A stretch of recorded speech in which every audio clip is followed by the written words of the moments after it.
Welcome to the Onside Podcast, a podcast on innovation-driven entrepreneurship. Join us on this journey as we amplify the power of disruptive ideas. Hello, everybody, and welcome to the Onside Podcast. We are the podcast that's taking a look at innovation-driven entrepreneurship here in Canada.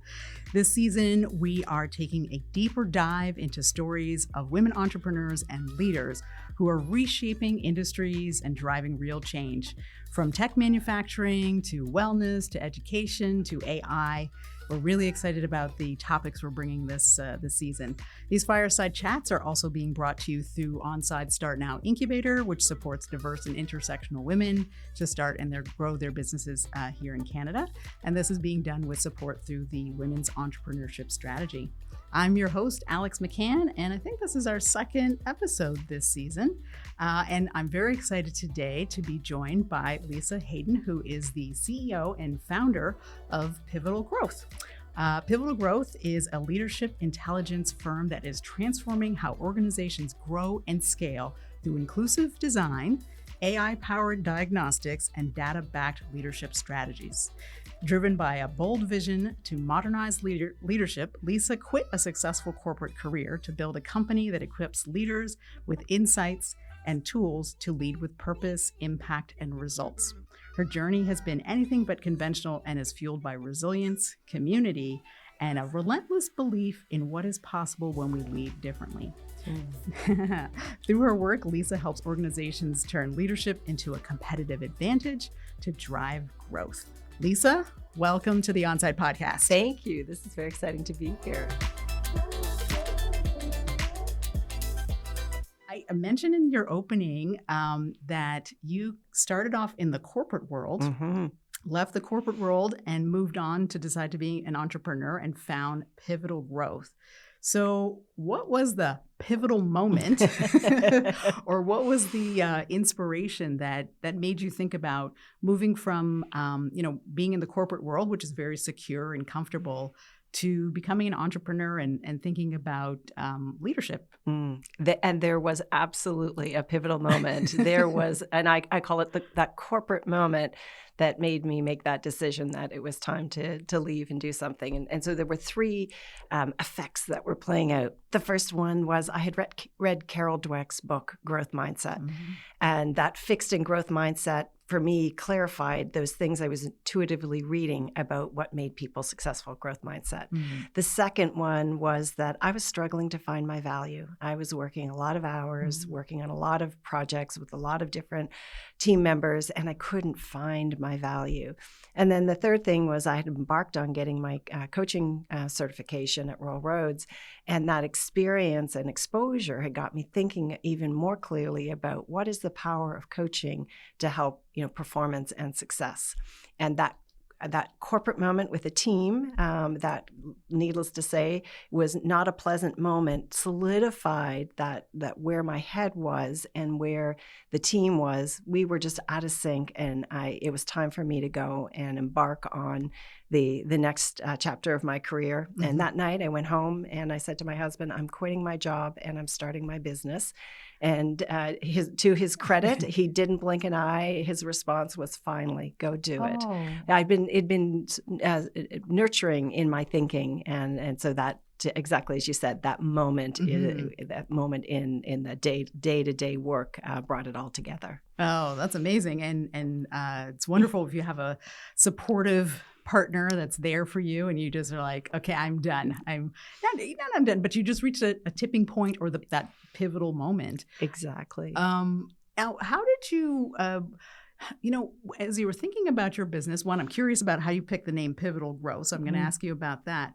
But, what was it that you were observing? So you said you were looking at doing your coaching certificate. You worked with a lot of executives. Like, what was the gap or the thing that you felt was a challenge for businesses that weren't really tapping into the potential with leadership development, coaching, executive leadership? Like, what was the challenge that you were trying to solve?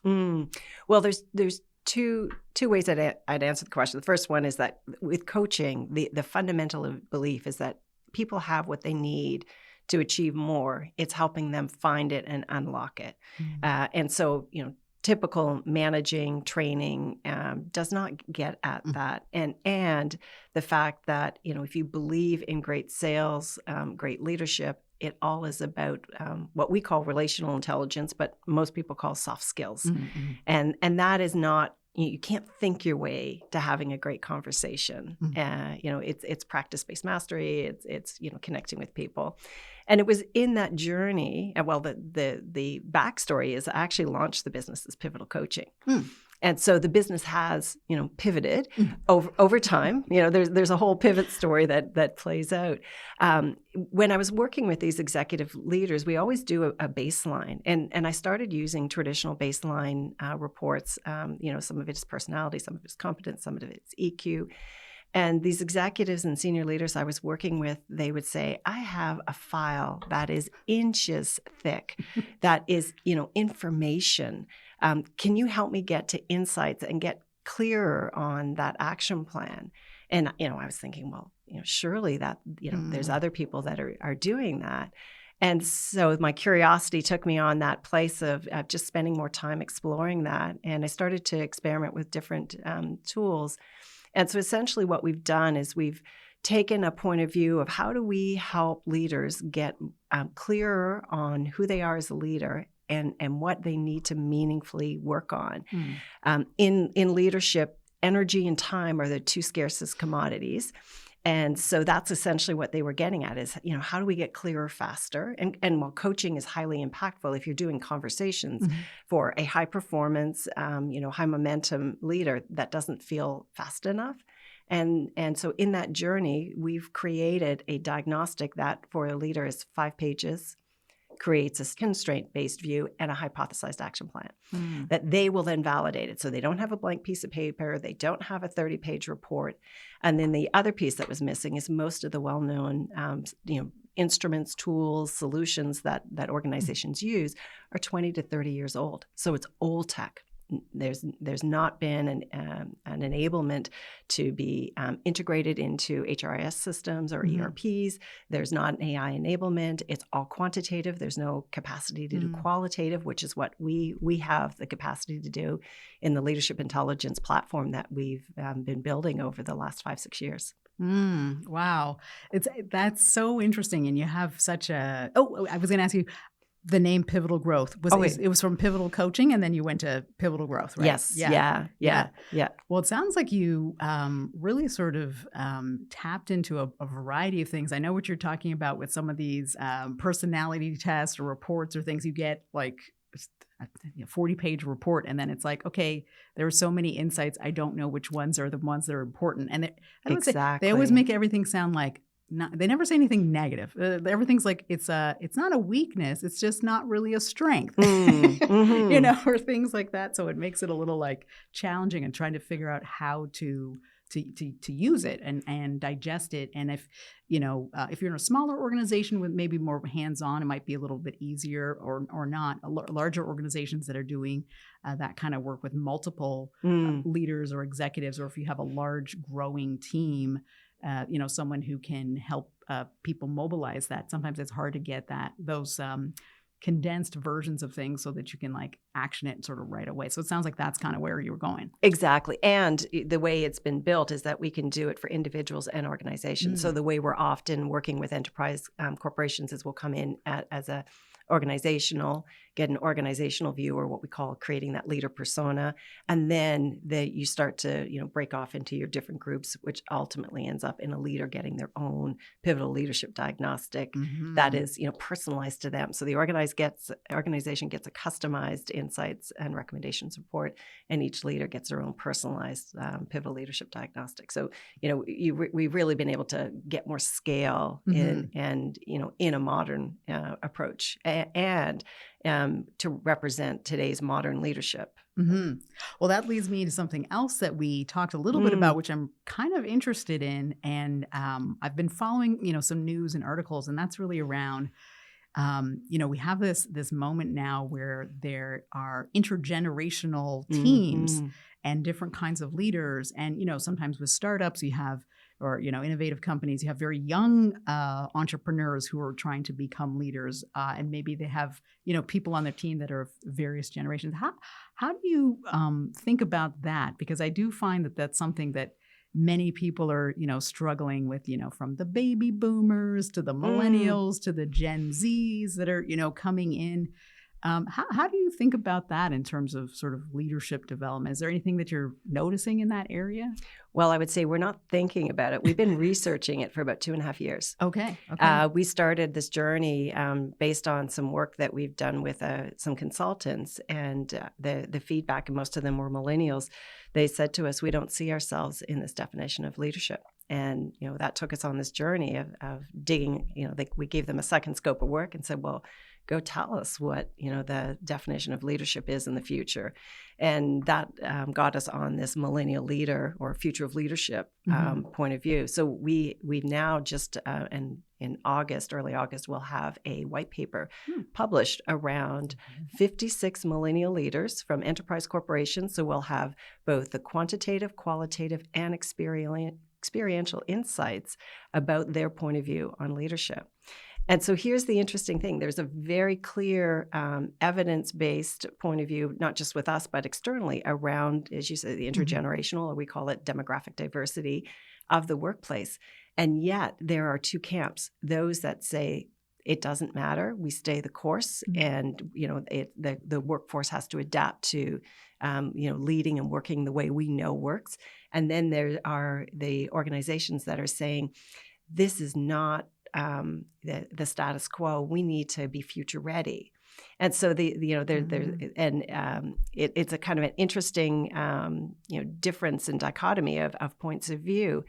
And what that is creating is some interesting conversations. While Halifax-based, most of our clients are Toronto-based, and we spent some time last week in Toronto talking to our clients and doing some work. And in all the conversations, there was that comment around, we are working with 5 generations in our workforce, right? So there's a small traditional demographic, and in the next couple of years, we're going to see the alphas coming in. So 5 generations is a lot of specific and intentional upbringings, from the alphas who are completely tech agile to the traditional who are have been adopting, and that is such an interesting place. And each of those conversations, there were differing views of these leaders that we were speaking with on how they felt about it. So it is there, it's real. We have the data story, and so there's an evolution that's still to play out as to whether it's a status quo approach or whether there is an opportunity to adapt and evolve to a future of leadership. And obviously, our point of view is that the best work, given all that's going on, macro, business climate, and in the workforce, there's an opportunity to modernize leadership. Okay. Well, I am a believer in change and evolution, so I'm kind of probably hoping for the adaptive. But so is my team member. So she's millennial, identifies as millennial, and has a lot of very intent views on what leadership should feel like and look like. Yeah. Well, this is not specific to leadership, but I have had the experience, especially in the early days of the pandemic with our team, and we have a lot of younger people and things like that. And I remember at one point having to tell a couple people, I was like, you can't come to the office with Uggs on and a hoodie when we have clients or other people coming in the office. I know we have a casual environment, but just gotta change it up a little bit. So there's just these little things that happen, and then different expectations, different values that you've been raised with, and so I'll be looking for. You said that's going to be coming out in August. Yeah. Okay. And it's very clear, some of those things. I mean, just if you touch on it quickly, things like purpose, collaboration, coach style, those. It's really about a human-centric or heart-based approach in the way they want to be connected with, led, and enabled. Yeah, I think that's we'll definitely be looking forward to that. Another thing that I'm kind of thinking about that sort of maybe relates to generational, or what did you call it? Demographic diversity. Demographic diversity within the workforce, or in businesses and companies. We talked a little bit about networking and kind of the power of networking. And in our team, I'm always trying to encourage as many of our young women who work with us at Onside to get to networking events, talk to people, kind of get out there. And I remember when we were talking, you said something about that it was important to surround yourself with good people and share your story. Can you maybe share a story about a time when you were able to, talk about yourself, talk about your business, maybe in a situation where it resulted in a positive outcome or positive impact by, going someplace unexpectedly, networking, chatting, and it's something, hopefully something good. Yeah. Well, I think that the pattern is consistently there in why you and I are talking and being able to share the stories of what we've been able to accomplish, because it has been, the business was started from ground up. So when I left corporate, I had not a single client. So this has really been built from, nothing. And that happened through conversations. And it was, connecting, like really good conversations. Like I always say, I don't like the term networking. I call it network building. And so each of those conversations, I always went with that. It was a reciprocal conversation. Well, yes, I had something I wanted, but how could I help them as well? And that created these great opportunities. So, one of our big clients, who's still a big, important client, came through a conversation with someone I knew and who believed in what I could do. The team that is working with us, that all came through introductions and connections. That they had other options, and yet they're choosing to work with us. We have some amazing coach, consultant, contractors that there are many places they could go, and it was through these connections and conversations. And I'd say the storytelling that I think that we all are aligned in is the vision that we believe in fundamentally, that coaching is a very influential in success and performance, that we believe that there's an opportunity for modernization and leadership development. And at our core, we are about helping people, and it's that finding those values-based alignment of folks that they do it in a way that really feels good, has impact, and is sustainable. I love that. So lots of conversations. And to the ad, sorry, I just would share is that openness. I'll always ask because the worst that can happen is they say no, but inevitably people will say yes, and that was something that I've always been good about putting myself out there and been okay with the no. And the honest answer is that I rarely get ghosted or told no. And there's always a great story that comes from one of those conversations. Yeah. And I think the network building is like a real skill. And it takes time and patience. And we live in a world now where rates of anxiety are, through the roof, and people are nervous. And, even myself post-COVID, it's, I got to remember, okay, I have to talk to human people. I'm so glad you're in the studio in the real world. I have to talk to people and do that. But it is a muscle. And, cold calling or talking to people that you don't know. How do you get over that nervousness or anxiety? What are there any tips or things that you do to get over that? Well, that's hard I grew up in a military family. So every 3 years we were moving, which meant that every 3 years I was putting myself in a new school and having to put myself out, making new friends, new connections. So from a very young age, I got used to that, just stepping in and embracing that discomfort of that, hi, I'm Lisa Hayden, and, finding that lane. And I really enjoy the cold calling because you have no idea of where it's going to go. And every cold call is completely different. Every buyer is completely different. So for me, I find that, an engaging, energizing opportunity, because if there's something predictable to it and it doesn't go as you predicted it, then there's a letdown. But when you have no idea which way it's going to go, it's like, okay, well, let's go figure it out. I love that you position it that way, and I can definitely see that you have that open mindset when you talk about it, because for a lot of people that would be, absolutely terrifying. Mm-hmm. But you've kind of shifted it for your mind. And I think that's something really important for young people and for women, especially early stage women Mm-hmm. entrepreneurs making that first, sales call or business call. Exactly. And or they're going to their first we host some networking events, and we always, say, raise your hand if this is your first networking event. We get, a few hands. And we always congratulate the people and, give them a lot of kudos for coming out, because it can be nerve-wracking. But I think if you approach it the way that you're talking about, with an open mindset, who knows, something amazing might happen, as opposed to, oh my God, this is terrifying. I hate this. It's sucking my energy. Well, I'll give you my little pro tip on events.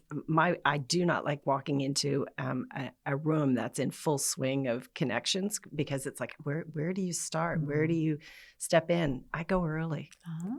So, and so going early means that people haven't formed their groups. The room isn't full. You can find a couple people that you meet and start a conversation with. And then when the room fills up, if you find yourself, lost and not sure where to go, you go find those people that you first met and join wherever they are.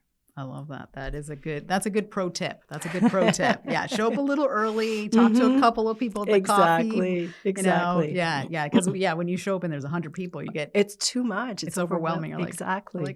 Can I step into your conversation? Sorry about that. And that's so awkward. That, even for all the years of doing that is still so awkward. Yeah, true.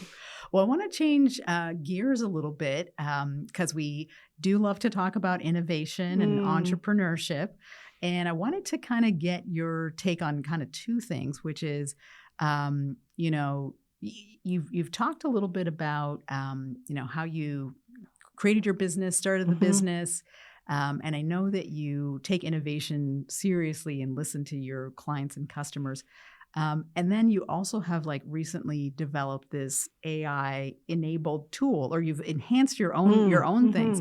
So I wanted to get a sense of, how you think about innovation, why it's important in your business, and then kind of what led you to want to jump off the deep end into AI. Oh, okay. Where to start on that? Well, I think it comes back to something that's just my DNA, and it's part of our firm's DNA as well, is that curiosity, which then transcends into learning agility, and when it's coupled with this what we call a broad view, which is both from a global perspective, our world around us, but then also from a broad view of what's ahead. It sees you pause and to ask a question around, what does that matter? Does that mean anything? So that kind of creates these conversations. And innovation for us doesn't have to be this dramatic innovation. It's about these little things that ultimately make our lives, and our organization better, or the organizations we support a little better. And so that's sort of that at the core of it has always been there. And I would say I've always been okay at tech, and so okay with just trying and learning. And the journey to that AI-enabled leadership intelligence platform was incremental. That started with relationships. So the backstory is one of my former EY colleagues. He and I kept in touch. He left a few months after I did to launch a tech enablement of the Excel-based consulting process that existed in the big consulting firms, all consulting firms, and he felt there was a tech enablement that was needed, and we just kept in touch along the way. And it was those opportunistic conversations, or those happenstance conversations, when I was sharing a pain point, that he said to me, "Well, I can help you with that." And I was like, "Well, what do you mean?" And so he, in his approach to building his own business and his own client research, helped me scope out what that could look like. And so we adopted his tech platform in our journey. He's a futurist. He's always looking forward. So again, having a good partner that's his comfort zone. It is so hard to keep up with so many of the trends these days, and he does that. And the AI is, he had a vision for it, and so that became part of the add-on, and then just wrapping it around the way we needed to work, their platform, what they could do. So, and then obviously there's some other innovation that we've now got other tech partners that help us build these integrations so that we can go from the client self-assessment through to them receiving the report, and getting, you can't do that in one place. So then we've got these other ways of doing it. Mm-hmm. Do you find, because, I've looked at some research, and some people love AI, some people hate AI, some people are scared of AI.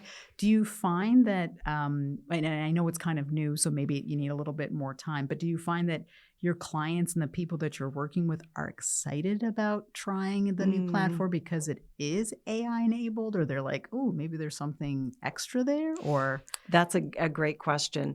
So the AI enablement really comes from the ability to take the big group sets and the deliverable that the client sees has had our oversight on it, which means that it's not a pure AI delivered. There is, especially when it's organizational, you've got that 20% gap. I always say in what I've been learned along the way that AI can get you to 80%. The other 20% has to come from that human wisdom piece or that contextualization. And so we add that in. And so the clients know that we've weighed in with our oversight and expertise to bridge that gap. The big enterprise clients that we deal with still haven't fully adopted or integrated it. What I would say is that they know that there is a future with it. They're not sure of what it looks like. And even within our team, we get frustrated when AI is so wrong. Yet there is a knowledge piece that the efficiency you can't argue with. So we often talk about AI being, we have an enterprise subscription and everybody has their own subscription or own account within there, that the AI is one of our team members. And there are functions for AI to play. And it's specific. And so there are times we'll say, well, let's go see what, AI, we haven't named our AI team member yet, but, what would they say? And then you would augment from that. I feel like you should name your new AI coworker Pivotal something. Yeah, there's a pattern there. Yeah. I feel like that would be a good one. Well, I'm really excited. Actually, we've been, we just finished wrapping up an AI skills lab. We had another guest a couple of weeks ago from Camp Tech talking about AI skills for women. So we just wrapped something up there. So we're very interested in all the different applications and how people are applying it. Do you have some other tools in your toolbox that you have used kind of internally at Pivotal Growth that kind of help your team stay on track? We're trying to help people who are listening out there, because everyone's like, oh, I didn't know about that tool, or I didn't know I could, run a SOP on this, or, doing different things. So we're always, trying to get from the experts who are down in the trenches, like things that have been helpful for your business. Are there certain tools? I mean, obviously AI, but like, are there certain tools and things that you've been using? So there's still a low tech and an emerging tech consideration there. So as a leader growing a business, there's still some low tech tools that still need to play out. So things like planning, documenting, calendar management, those things, because that is huge. You need to know where you're going. You need to know focus. So the low tech. From a tech enablement point of view, we have it all. So we've got the full tech stack of most of the common solutions. The new one we just added, I think it was October was when we added it, was MyGia. And that is the new startup by Toucan Das and Bailey, and I'm drawing a blank on his last name, and he's going to kill me. Bailey Darling, and MyGia is an AI-enabled consultants service that allows. So one of the big things when you're doing outbound new work development, consultants always working from engagement to engagement. There's a prep, there's an account management because most times your clients will come back to you, or it's referral based, and then there's the social media, thought leadership out there, and all those little pieces can take up a lot of energy. And so they've created this platform, AI enabled, where they essentially every morning I get an inbox of my a meeting brief summary of about the company who I'm meeting with. I can invite Gia, my Gia, to a meeting. They'll take notes, and then from that they'll also create the social media post with it. So it's just been really helpful to create some, in one place, some efficiency from a being able to grow the business and do those things that when I'm also doing delivery still helps me, also build the business or keep that business development external activities robust. Okay. I wrote that down. I think you told me about this before, the GIA. So I probably have, at this point, I have probably too many tools. I need to keep a tool library because you can get a little bit too overwhelmed by tools, but people love to try out all the new things, and there's so much that's exciting to try. Yeah. Not specifically a technical tool, but you've been talking about leadership and coaching, as a skill and trying to modernize it. And we talked a little bit about kind of the network building and things like that. Are there certain things that people could do, or women in particular could be doing, to build up their sort of leadership capacity or executive leadership capacity? Are there certain things that are, behaviors or strategies that are simple, like a simple takeaway that people, like a early step, if you're thinking like, okay, I think I need to change something, I think I'm on a leadership journey. Is there something that folks can do that they could walk away with thinking about, okay, this is the first step. I could try this first and, get on the road. You're going to make me be that person that throws out advice. No, and I say that because one of the lines I always use is, if you ask 10 different people for advice on leadership, they will often be completely different. And that is part of why we went to a data-backed approach to leadership development, because, basically I'm giving you an opinion without a lot of context that may be completely, irrelevant or unhelpful. And that's why, the diagnostic means that we can get very clear based on, your work, your mandate. And so it's relevant. That said, there are some aspects of leadership that are consistent that we often see. And, if we think about these emerging leaders, new tech founders, it is around that self-confidence piece. And, you talked a little bit about sort of that elevated anxiety that we see more often. And we talk about that self-critic, and the self-critic fights with the self-confidence, and they are at odds. And, if your self-confidence isn't stable, we say it's a cornerstone of leadership. If it's not strong, it's really hard to keep building on or adding on. And that would be something to focus on. And that's the inner work. And people don't like to talk about the inner work. They want to talk about the things that feel easier. But that would be a consistent one. The other one would be around distractibility. We are working in a noisy world, and things are changing really fast. And, the question is, what do you need to focus on? You've got someone over here telling you need to focus on this, and you've got someone over here telling you need to focus on that. But what is the right thing? And so it's that sorting through the signal and the noise, and it's all skills and habits, and getting that nuanced you, starting to be able to leverage that. So that would be there's so many things. Yeah. But those would be two that come to mind that often create people to pause and are connected to that inner work that often gets put aside because it is complicated, hard, and it's personalized for everybody. Yeah. Okay. Hey, you definitely gave me some things to think about. I was like, definitely got the distractibility piece there. Just so many things, and all the things that are kind of happening in our lives, and it's so busy and complicated and complex. And I love AI, but all the technology, all of it, it's like a lot. So getting the focus. Well, I did this little LinkedIn post because there's so much tech enablement. And if you go through your LinkedIn feed, I get overwhelmed and I think, what do I learn? What do I ignore? I call it fear of falling behind.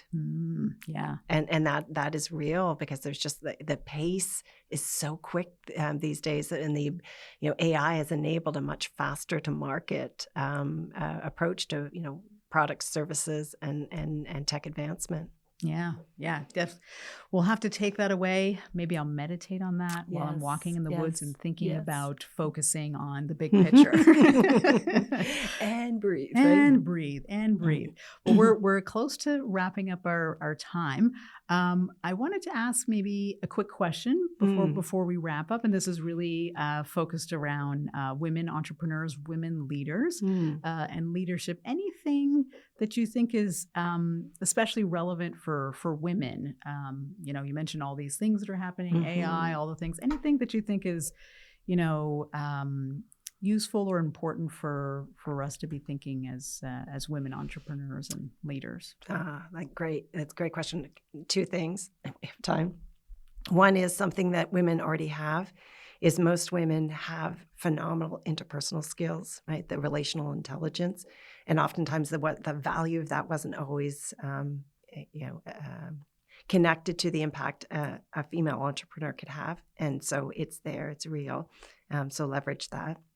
The second one would be around from a path to growth is in addition to thinking about scaling your company, think about scaling yourself. Scale. Yeah, and because being a manager will allow you to commercialize your business. Being a leader will allow you to realize your success. I love that. Okay, that was the perfect takeaway. So I want to say thank you, Lisa, for joining us. Super insightful for me. I'm really excited about the report coming out in August. I'm really excited about your AI empowered diagnostic tool for leadership. I think that's going to be pretty exciting. So everyone will be on the lookout for that. And then I would just say to all the folks that have joined us here today, thank you so much for joining us here at the Onside Podcast. You can learn more about Onside on our website, which is onsidenow.ca. And you can learn more about our programs at the Start Now Incubator at startnowincubator.ca. Thank you. Thank you. That was so much fun. I enjoyed it.